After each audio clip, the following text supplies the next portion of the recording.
I don't know any. How That's a do you lyric. learn the lyrics from Getting Jiggy with It? Once you learn that Will Smith raps, I got a bag with a lot of stuff in it, getting jiggy with it. I thought he had You can't forget it. ghostwriters. Like, don't you? I don't know. I need ghostwriters. We've been watching football since 9:30, and it's almost midnight. And like the one break from like NFL football I watched flag football with kids. I am all footballed out, but I got some insight for that ass. All I got is, in fact, an ass that has done the thing that connects to couches, like when your skin cells fuse with the threads, like on those like shows about how you need to get out of your house by forklift. Like I have that thing, so give my ass some help. I got you. I got some help, but first we need a question from our good friend Ali Baster. I got you guys. My question from Sunday Night Football: did you learn more about the Chiefs' offense or the Bucs' defense tonight? What a question! Ooh, a learning-based question. I love a learning-based question that's based in relative terms that allow us to do whatever we want. I would like from now on, when you have one of these mail-in questions, just say Chiefs Bucs go. Like that, that's essentially what you just did to us right there. And you said Chiefs Bucs go. It's kind of like when you're in class and someone calls on you and you didn't do the reading, and it's like, well, I think I learned more about it. It's like, you're already bullshitting. This is already very suspicious.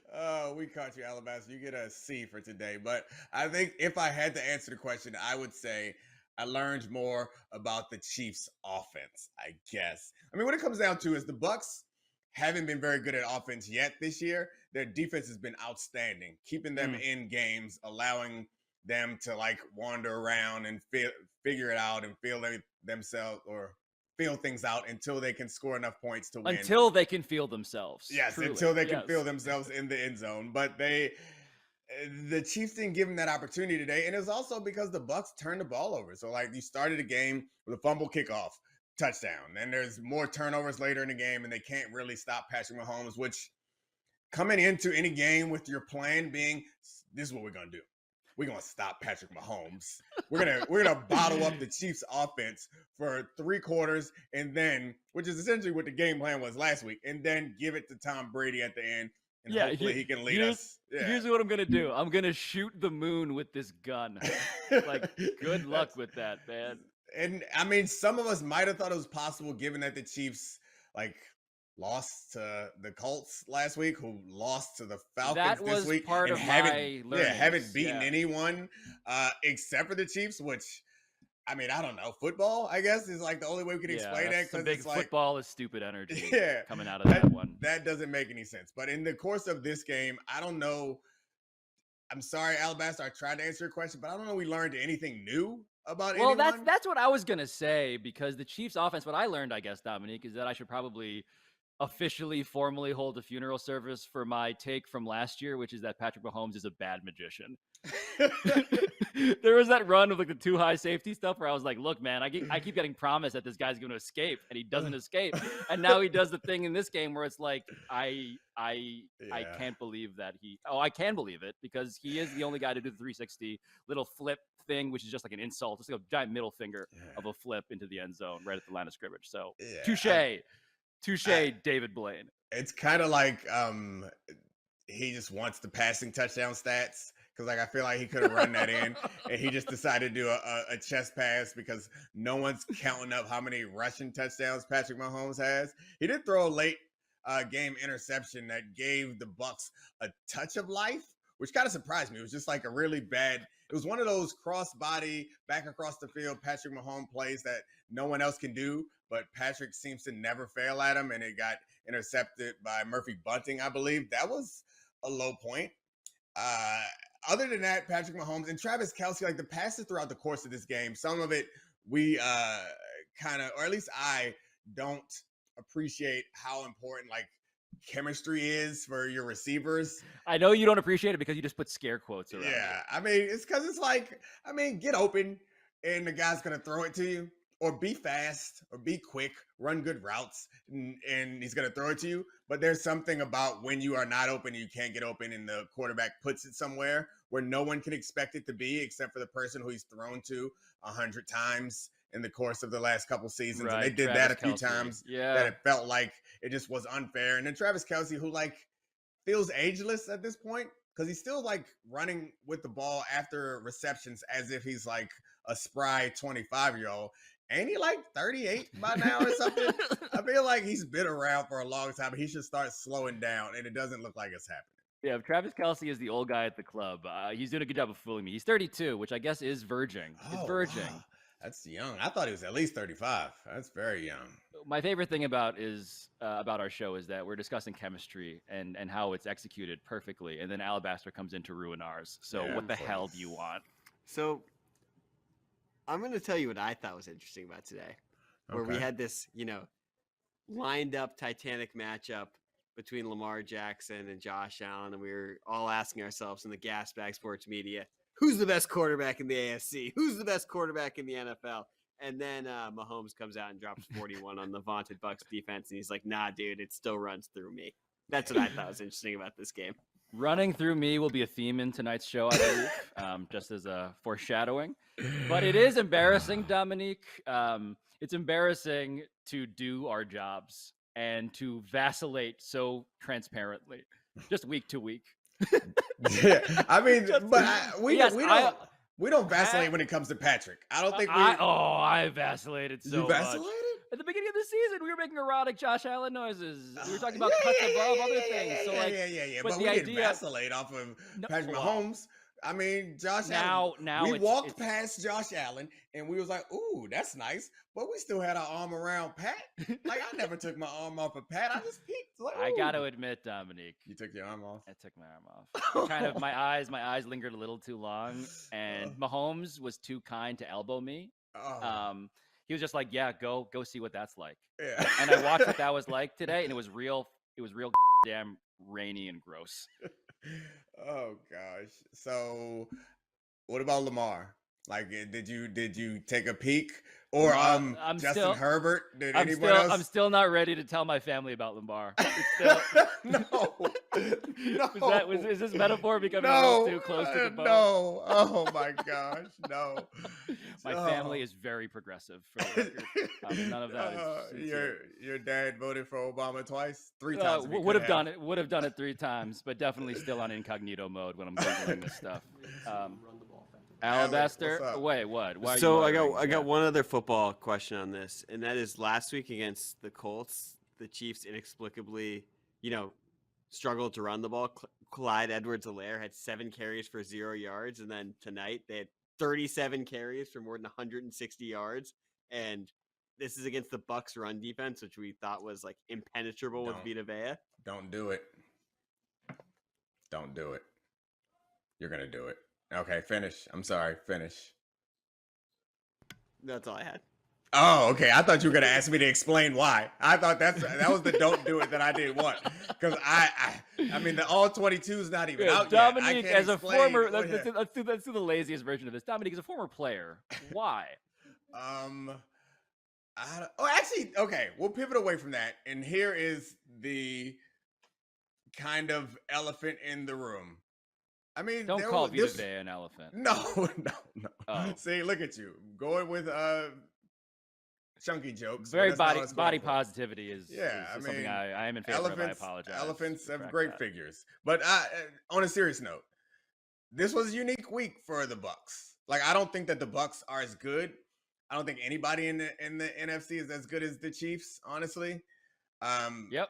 Certainly not the Bucs. However, the Bucs week was like involved going to Miami to practice all week because like they were preparing for a hurricane that's right wasn't as like disastrous as we anticipated, so they could still have the home game. So like I don't know what the impact was on them for this week, but I think that could go some way to explain how like discombobulated maybe they were on defense. I see what's happening. Now you've just taken the job of Vita Vea's defense attorney. Yes. And you're saying, remember that hurricane? Remember those models? Yeah, exactly. That's a lot of stress. Doppler weather forecasts. Like, you try and stop the Chiefs when you have that going on. Which they is didn't kind of even a fair point, honestly. They went all the way to Miami. Now that I'm sarcastically parroting, I'm like, wait a minute, this is actually a good point. No. They had a week that they were like, hey, we're going to have a normal week. No, we're not. We're going to go to Miami for most of the week. And then we're going to talk about maybe playing in Minnesota or maybe playing at home. And also be concerned about our own like real estate in the Tampa area. Right, and then we're going to right. come back home and we're going to play a game in a city that is still recovering. And like I mean, I don't know. That's as good an explanation as any. But the truth of the matter is Patrick Mahomes is probably the answer to all the questions that anyone might have. It was Pat. Yeah, probably that guy. I do appreciate though how I got guilted into a take in which I just ended up feeling straight up guilty. Yeah, you should. I feel terrible about Vita Vea's body dysmorphia that I projected onto him. Yeah, that's your my own body issue. dysmorphia. And also just absolutely underrating a hurricane. So Alabaster, you can rescue me now. Save us. In that sense, yeah. Why don't the stats show that they missed Tyreek Hill? Like all the stats, they're still like first in points per drive, first in EPA. Patrick Mahomes is just as good as ever. Why is there no statistical impact of Tyreek Hill leaving this Chiefs team? I would like to refer to you to my client's earlier answer about Patrick Mahomes. Yes. There's a guy out there that's really good. I don't know. I mean, it'd be interesting to see what the stats look like compared to peak Tyreek seasons. Because I don't know.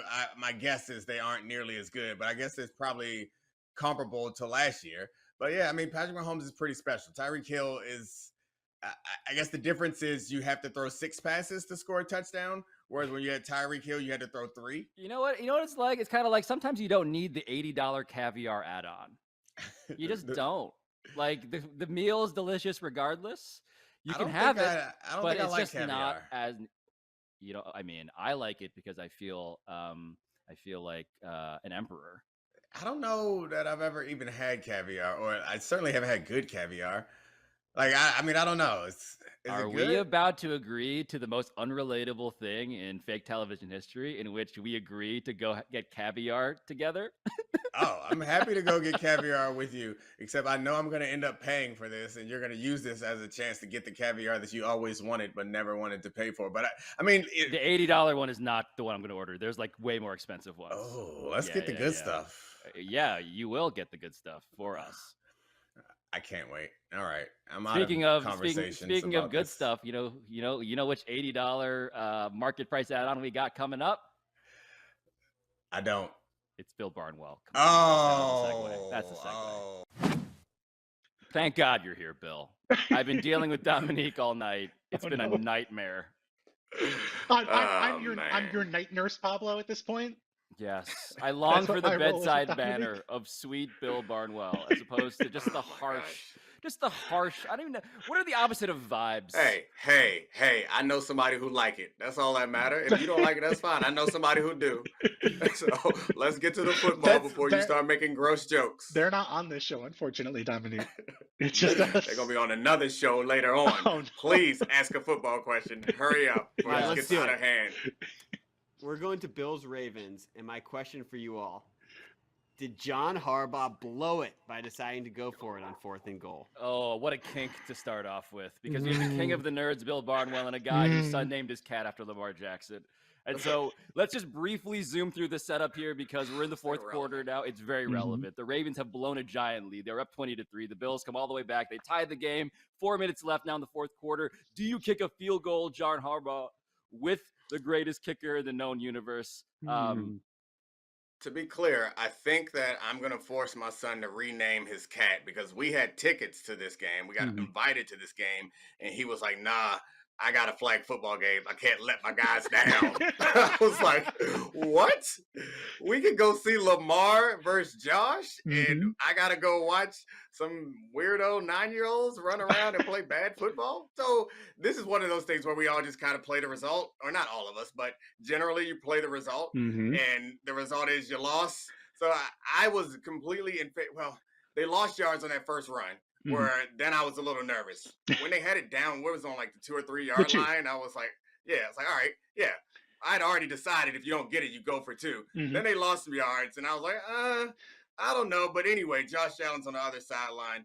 You go for a touchdown. I think the real killer was that Lamar, rather than just like failing, Mm-hmm. he resulted in a touchback. Because Mm-hmm. I mean, I love to have them backed up at that point. Then you get the ball back, and Justin Tucker can hit a field goal from wherever they punt it to if you hold him to a 3-and-out. So Mm-hmm. it's a sucky way to end the game. There was a lot of other mistakes, honestly, that we can get into, but Mm-hmm. I feel like I'm just gobbling up all the low hanging fruit, and now I'm going to make Bill climb to the top of this tree and give us something good. I'm a little too big to climb at the top of the tree, Dominique. I may fall off the tree, unfortunately, and take out some people while I'm doing so. I think the Ravens generally made the right call, but I also think they deserve to bear the repercussions of a decision that didn't work out. The assumptions John Harbaugh put out there in his post-game press conference proved to not be accurate. And the big one you just mentioned was that they did not back the Ravens up. Not back the Bills up, I should say, on the 2-yard line when they failed on 4th and goal from the 2-yard line. They threw an interception into the end zone and gave the Bills the ball back on the 20-yard line, which is entirely different given the weather, given the game situation. They did not get that extra opportunity they were expecting. But John Harbaugh's trick, the thing he does to mask his analytically inclined views and pass them off as player-friendly decisions that he does is he says, "Oh, I trust you, Lamar. What should we do? I trust you, Lamar, to take care of this." And then Lamar gets to do the analytically friendly thing by cashing it as this player-friendly thing. And he did the same thing here with his defense. He said, "Okay, well, if we don't get it, I trust my defense to come up with a stop over the ensuing 98 yards of the football field." And the defense not only did not come up with a stop, but didn't really come close until the one moment where they didn't want to come up with a stop. Exactly. Suddenly, they stopped him on the 2-yard line. Yeah, we have a play that we called freeway, which is you want to let the opponent score a touchdown. Mm-hmm. And the obvious reason to do that is so that you can get the ball back and they don't get to milk the clock all the way down and then kick a game-winning field goal or get there 1 yard for a touchdown. And somehow it seemed like everyone on the Ravens was pushing the player towards the end zone. Yes. Except one guy just had to get that stat back up. Who was it? Was it 99, right? It was Owe, yeah. And he got that tackle though. Mark it down. Put it in the books, baby. Wait. It wasn't even like a mistake. He like jumped on his back. He was really trying to get him down. So the fact that there was a play that the Ravens, I guess, did you guys practice it? Was this a play you practiced? Mm-hmm. And in that practice, how does it work? Like, what do you practice doing in the execution of this? You practice pretending like you want to play because you don't want it to be obvious to the opponent. Right. So you like practice that and you just practice staying on a block or miss. Like and then you let them go by. And we would always in practice, like pretend to be upset or something, like just a jokey thing. At the end of practice, we go through it. And then I was like, "Oh, you missed your tackle. You should have got off that block." And we all look at each other and we laugh about it. And then we never actually do it in a game. Mm-hmm. I've never done it. I've practiced it at every stop I've been at. Never actually done it in a game. They had an opportunity to do it, and just the instincts kicked in. It's like, that's a man with a ball. Get him. Get him. Domonique, has your child's flag football team practiced freeway? They have not practiced freeway. They didn't need it. They were down like 3 touchdowns. They should say that they've been. They just didn't know they were running exactly. freeway. They should claim that they've been running it a lot. Yeah. Man, the other team had this boy on it that looked like Josh Allen and Lamar Jackson in this game. Just looked like he was better than all the other kids. Mm-hmm. I'm familiar with it, so I had to come home and watch the game. Having it recorded, but I felt like I already saw it because it was like, hey, there's one guy on each team that's better than everybody else. Mm-hmm. And Josh Allen was like the best running back in the game that also had Lamar Jackson, which is kind of incredible. I know we want to talk about how the difference between Josh Allen and Lamar Jackson is Josh Allen's ability to throw the ball, but they won in part today because Josh Allen ran the shit out of the ball in important moments. Yeah, Alabaster wants back in. There are a bunch of facts about this game that are staggering. Ravens choking another 17-point lead away. Where do you want to get in on this? That's exactly what I want to get on. And I want to ask you guys, are there concerns for you guys that the Ravens, this team that's supposed to never blow leads because of the way that they play, have blown this game and the game against the Dolphins? It's different. Like, these were not 2 leads blown the same way. First game against the Dolphins, they had a bunch of backups who were making horrific mental mistakes on the last few drives. And the offense in that game was really good in the first half and really struggled after, especially in the fourth quarter, they really struggled. This game, the Ravens offense was not all that great. They did have the one drive, long drive that came up short, had a touchdown drive, but their other touchdown, the first touchdown early in the game, was on an extremely short field. So it wasn't like they had a bunch of long touchdown drives early in the game the way they did against Miami and were kind of just okay afterwards. So to me, I think if there was a consistent trend as to what was happening, I'd be more concerned. But I just think it's two kind of messy games with two different circumstances in the course of a month. Yeah, I guess I'm slightly concerned about their inability to have success on fourth down. And maybe that's something that will regress later in the season. But that was something that I always believed that they had an actual advantage. Like that fourth and short situation, that Miami game, they came up short on that a number of times. They came up short on that a number of times in this game, and it cost them. And that's so, especially in a game where your offense is not playing well, you need them to come up with something that you at those important times. And I like the way that Bill sees glass half full, with the fact that it's a different problem all the time. But you can also look at it like, what are we supposed to fix? Yeah. Like, if it's a bunch of little, I kind of like the idea of saying our left tackle stinks. Okay. Well, we know how to fix that. But now we're like, what do you do? This time, is this that time? And it feels frustrating and disappointing. What's the play that the Ravens practice that results in them not scoring in the second half? What's that play called? It's called I don't know. traffic jam. It's the opposite of freeway. You just stand there and you don't get anywhere. Wait, Bill, when you were hearing Domonique say the word regress, you reacted viscerally, and I wanted to know why. You mentioned I was king of the nerds. Obviously, I have my territory marked here, and I don't like people coming on it. Frankly, I have a very tiny niche. Domonique has the hell away from regressing. Yeah, Domonique has like 18 different things at ESPN. I have like 1.5. Don't take this 1.5 away the word from me. regression. Correct. That's it. That's it. That's all I have. Oh man, poor Bills. All the Bills. Okay, all the so not these Bills. So the Buffalo Bills. I don't feel sorry for them. So do you people think named William though? Do you think the Ravens should change the way they approach things because they're struggling on fourth down when it comes to that decision making, even if it's just for a week or two? Absolutely not. I mean, I guess so. That's a tough question because I think the Why whole ask it? point, not I think the whole point of these type of decisions is understanding that if you do it enough, eventually you will get an advantage. But there's a psychological impact that you don't really, it's hard to gauge when Marcus Peters is coming off the field. Oh, we got to talk fight about the this. head coach. Yeah, we got to talk about this. So that's the only, and that's the tough thing about being a manager of any kind, particularly when the people you're managing like hurt people for a living. It makes it even more difficult. But when you're thinking about like, yes, the most important or the smartest analytical decision is to continue to do this because it'll like even itself out and we'll have the advantage over the long run. That does not account for the fact that you lost a couple games in part because of that aggressive factor and the veterans on your team seem unhappy about it. So I don't know what the right move is. I think when you have the credibility that Harbaugh has, then you can use that. This is when you go into that bank and you're like, I won a Super Bowl, guys. Remember that? I know what I'm doing. Trust me.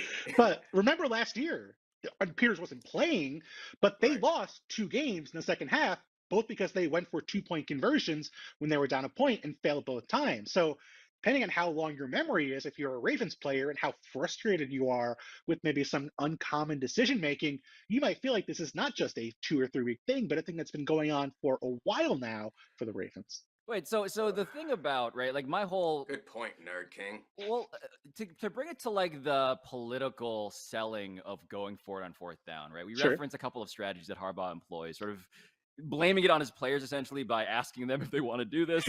But another way of doing it would just be to frame it as like, I'm not a coward and you guys are. Everybody who doubts this, right? Like, I'm the guy with balls, right? But Domonique is hard to. No, but I'm curious about Domonique from your perspective. You mentioned Marcus Peters. Like, how does the defense feel about that, because that feels like the party in this equation where like, okay, we got our cojones too, and we feel like we're not getting to swing them around, and this is getting gross, but you get my point. Very much so. We feel, I was ignoring it. I've gotten used to you. We feel the same way the fans feel, and that if it worked out, we are happy you did it. If it doesn't work out, it's your fault that the team then went 80 yards down the field on us and scored. Like, I mean, to be honest with you, that's like the human nature response. Like, I'm in the office today because my Wi-Fi wasn't working. You think I'm going to take responsibility for that? Hell no. No. Hell no. It's Comcast's fault. They did it. I blame them. You Stop are going for it on fourth down, Xfinity. Chill out. Way too rich to be relying on Comcast. Starlink. Why don't you have like a Elon Musk's internet yet? That is what John Harbaugh needs to do, is just blame a nameless conglomerate or corporation for the Ravens' problems. That will solve everything. I think that should be you.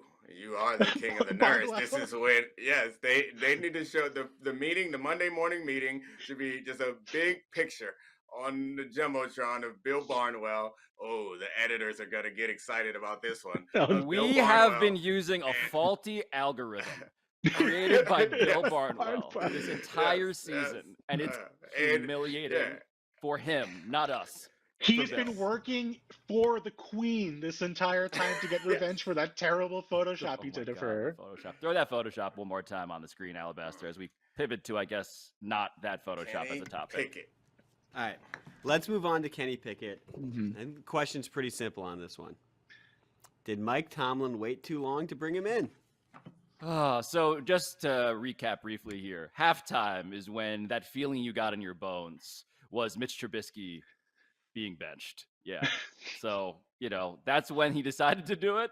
We've been talking about a lot on this show, Domonique, about when to best do it. This is what he picked. Yeah. I didn't get any feeling in my bones to go from Trubisky to Pickett. Mike Tomlin falls in that same category as John Harbaugh, where it feels like he has enough credibility that you should trust his process. And the organization is similar to Ravens, that they have a long track record of like being smart about the way that they handle things.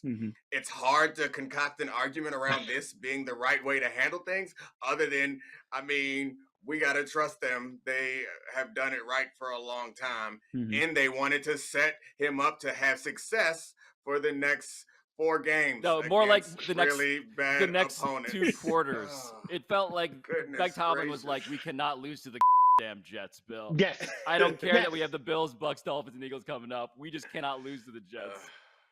That is the best possible explanation of why Mike Tomlin made this decision now. And I want to take Mike Tomlin at face value. He's a very smart person. He's been very successful. He's made decisions that I don't love, and they've worked out for him. So I want to believe that Mike Tomlin didn't just go through the second quarter of that game and say, I can't, my life is only so long, and I cannot spend another minute of it moving forward with Mitch Trubisky as my starting quarterback, which I will remind you, the last thing Mitch Trubisky did in service of the Pittsburgh Steelers as their starting quarterback was take a roughing the passer play on a Hail Mary attempt to set up a field goal. That was probably his best play as the Steelers starting quarterback, unfortunately. It wasn't even like he was that bad in this game. His interception was a pass off Deontay Johnson's hands that got picked. It wasn't like this was a step down for Trubisky relative to the first 3 weeks of the season. So, as I've talked about with you, I believe on this show before, Domonique, my question is, why didn't they put him in before this game, after the week 3 bye, where they would have, right after the week 3 game, where they would have had 10 days to prepare for one of the league's worst defenses in the Jets? Instead, putting him in after halftime, Pickett made some plays as a runner mostly, but didn't look comfortable in the offense, threw 3 interceptions, and was not better than Trubisky to the point where it cost them the game. Yeah, you want me to answer that? I don't know. I have no answer for you. It doesn't make sense. The only thing I can put out there is it feels similar to the like psychic impact that we were talking about in the last game, where like in the locker room, the players, Mike Tomlin just sensed that everyone's like, we ain't playing another damn down behind Mitch Trubisky. Like, that's the only thing I can imagine, because this seemed like I don't know. This is the only chance that he thought he could get Mitch a couple of reps before they went into this murderous row of games. Like I don't see the logic behind this. Well, now it feels like the advice that John Harbaugh is setting by example here is the advice that Mike Tomlin should have considered.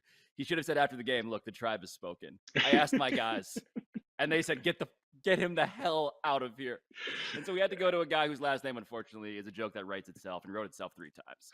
Sadly, against the Jets, of all people, of all teams, the Jets managed to pull out a comeback win. They felt so over Kenny good, Pickett. Bill. Watching the Jets, watching Zach Wilson, just oh my God, peacock after this game, wearing his dirty ass uniform to the podium to take some questions, while Mike Tomlin is over there saying at his podium, "We'll deal with next week." I think Zach Wilson is so proud and so happy because so much has happened since the Zach Wilson is maybe hooking up with his mom's best friend story that it's been totally erased from the internet. And I think that is really an impressive thing Zach Wilson did. By getting hurt, he managed to avoid this being a story for the first month of the year. Yeah, I'm not even going to throw allegedly on there because I'm pretty sure nobody is interested in whether it's true or false, just that it's true enough to be a thing that we should all be discussing as often as possible. Yeah. Alabaster? I really don't got much more in this game of 2 teams that I don't care about. Wait, hold on. So no, I have one question for Domonique, and Domonique, do you want to revise something you said on the best podcast on the internet, much better than ESPN Daily, the Domonique Foxworth show, and that's before week 1. Nope. You said Mitch Trubisky, he's a pretty good quarterback. Nope, don't want to revise it. I still stand by that. I think Mitch Trubisky is an elite quarterback. See, what you don't understand is you may be talking about Mitch Trubisky in the field of NFL quarterbacks. I was talking about Mitch Trubisky in the field of all the quarterbacks in the world. So he's a starting quarterback in NFL. I believe that I undersold Mitch Trubisky. He's elite. No, see, Domonique was just running freeway on his podcast for a while. I just want to point out that my podcast was not even mentioned as one of the options for World's Greatest Podcast by our friend Alabaster here. Thank you. Alabaster, he's not your friend, that's why. I was going to say, the Bill Barnwell show does not need, nor should it want, the endorsement of the guy who's trying to get back in on this conversation. What? Yeah. So can we get you to say, is Nathan Peterman elite? Oh, of course. Elite. All of them are elite. Nathan Peterman. Anybody who's in NFL is elite.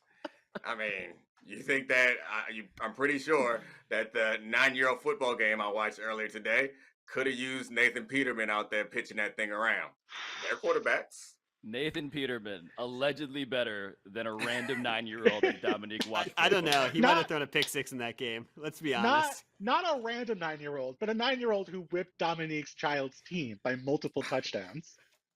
They did. Not just a randomly selected 9-year-old from the pool of all universal 9-year-olds, to be clear. I think Nathan's better than them. That's all. Nate Peterman. Nathaniel. Let's move on to a couple zoom in, zoom outs. And the one I want to ask you about is, do you want to zoom in on Bailey Zappe nearly playing Aaron Rodgers to a draw, or zoom out on the Packers offensive struggles as a whole? I don't know anything about Bailey Zappe and Aaron Rodgers. It's impossible to predict. He had more receivers dropping game-winning touchdown passes this week. Like, I don't know. I thought Romeo Doubs was the guy. That's what I was told. Then he had it in his hands, and it didn't. Just a series, just Alabaster, a startling series of endorsements from Domonique Foxworth. Romeo Doubs is the guy. Nathan Peterman is elite. I thought Romeo Doubs was the guy. Like, that's what I was being told. Now, Romeo Doubs is the guy. Now Romeo Doubs not fit for a flag football league, let alone the National Football League. No, he's elite. Trust me. He's elite. I was kind of impressed by Bailey Zappe. Like, he didn't look overawed by the moment. You know, like, I think it would have been really easy for them to give him like the Kendall Hinton treatment, you know, where it's just, we can't let this guy throw under any circumstances. And he looked okay throwing the football, not elite maybe to use Dominique's nomenclature, but I thought he was fine for coming in for the middle of his first NFL game against a good defense. And I think that kind of speaks to where the Packers are right now, right? Where if it were the Bills and Josh Allen against Bailey Zappe, we know that game is not going to be close. If it's the Chiefs and Patrick Mahomes against Bailey Zappe, that game is not going to be close. The Packers are a major, at best, major work in progress on the offensive side of the ball. And their issues are right in line with what we would have expected before the year. They're limited to running the football, which they do pretty well, throwing the ball to their running backs, running RPOs, and occasionally taking a shot downfield because they don't have a guy who can win against man coverage. That guy for them is Romeo Doubs, who's a rookie 4th, 5th round pick. Like, that's not supposed to be your primary guy to win one-on-one. Yeah, it feels like the Packers' issues also are the fact that Aaron Rodgers is caught on microphone sounding like me having to wait for Domonique's internet to start working again.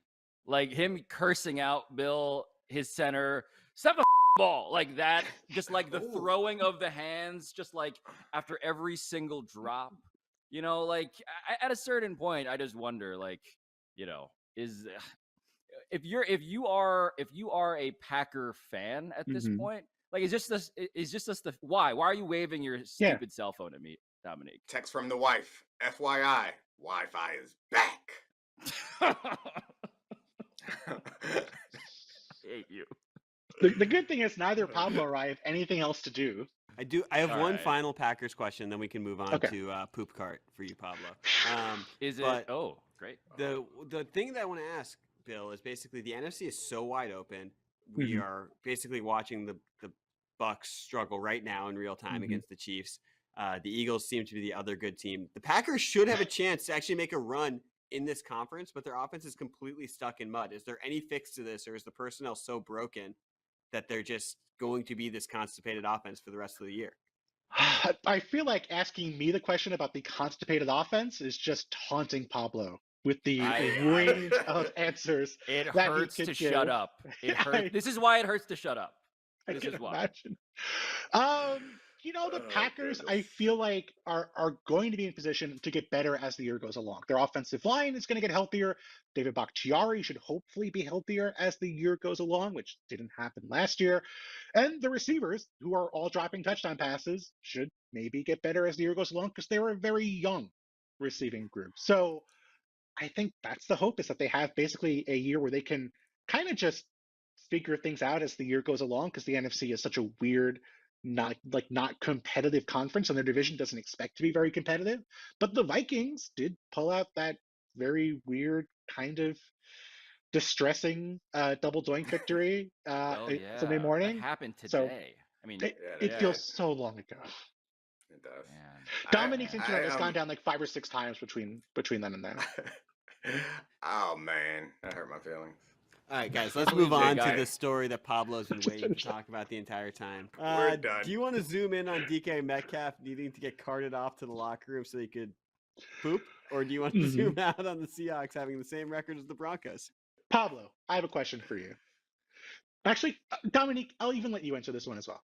Do you think that because Lamar Jackson escalated the situation by pretending it was cramps and not really admitting to it, that DK Metcalf felt like, I got to be honest and just get on top of it and just say, yeah, I was riding that cart to poop because that's just what needed to happen? I feel like that was a much smarter move on his part than framing it as like, oh, yeah, my hamstring was sore, you know? I think you're right. However, I mean, what are they doing? I've never had to poop in a football game.